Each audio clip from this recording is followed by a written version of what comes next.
People tell me that our boys nowadays have no adventure in them. I don't believe them. I found that our boys in the Scouts learn to be backwoodsmen, self-reliant and able to look after themselves, even though they are brought up in cities and towns. Teachers recognised that there was something very special about him, but there wasn't anything particularly academic. They recognised that he had this extraordinary charm. He was a very good talker very early on. He was a very good communicator. And he used to never waste a minute. When I was a boy at Charterhouse, I got a lot of fun out of trapping rabbits. I shinned up the nearest ivy-clad tree where I could nestle unobserved above the line of sight of the average searcher. As a young child, Baden-Powell obviously felt that he should be the clown of the family and cheer everybody up, but later this developed into an interest in amateur dramatics and pageantry and music. Initially, his mother had wanted him to be an academic, but in fact, he showed great aptitude in entry exams for military training. I started teaching scouting to young soldiers in my regiment. The scheme worked. The men loved the training, and scouting became very popular in the regiment. I wrote a little book called Aids to Scouting for soldiers. It taught them observation, or how to track, and it taught them deduction, or how to read the information given by the tracks. When scouting took off, it surprised him as much as anyone else. I'm not quite sure what drove him, but he had a very strong moral sense to do good. When children actually met him, it wasn't the aspect of the military hero that most fascinated them. It was his character, his enthusiasm, his charisma, which kept them interested. Hello, you boy in the corner there. You ought to be a Boy Scout. You're a fine-looking fella, and I know you would make a jolly good backwoodsman by the look of you. You're ugly enough anyway.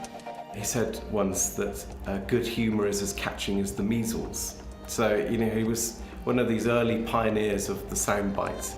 We try to make these boys and girls into what we call the 3 H's.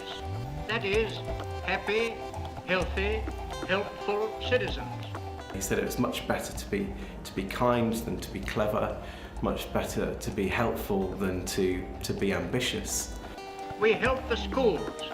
They teach them knowledge in order to succeed in their examinations and so on, and we teach them character so that they may succeed in life. I think he was a natural entrepreneur, really, but he came from a family of very intelligent, very resourceful people. He used magazines and radio broadcasts and film, and I think if he was alive today, he'd definitely be doing a weekly blog on the Scouting website. I think Baden-Powell saw something very special in young people. They had a quality which was lost in adult life, and I think, you know, people say that he had quite a boy-like quality, and I think what he wanted boys and girls to do was to never lose that sort of eagerness for life, that innocence, and that real sense that anything is possible, you know, that sense of adventure. Baden-Powell always related best to younger people. He was known as a boy man, he was known as Peter Pan. It wasn't that he was childish, but aspects of his character were quite childlike.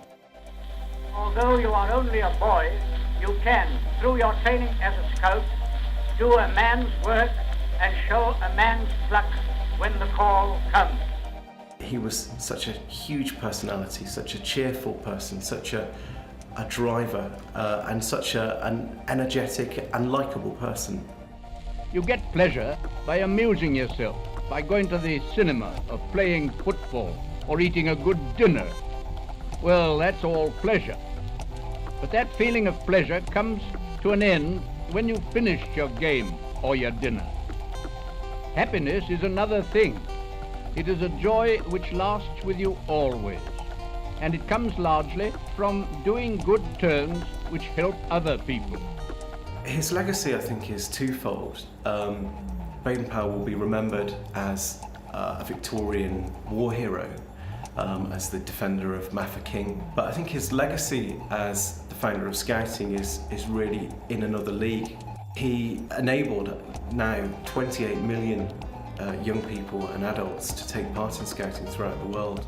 He was immensely proud by the time he died of what he'd done, but even he couldn't imagine the scope of it today.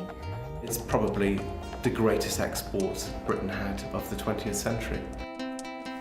And I wish you all good luck and good camping.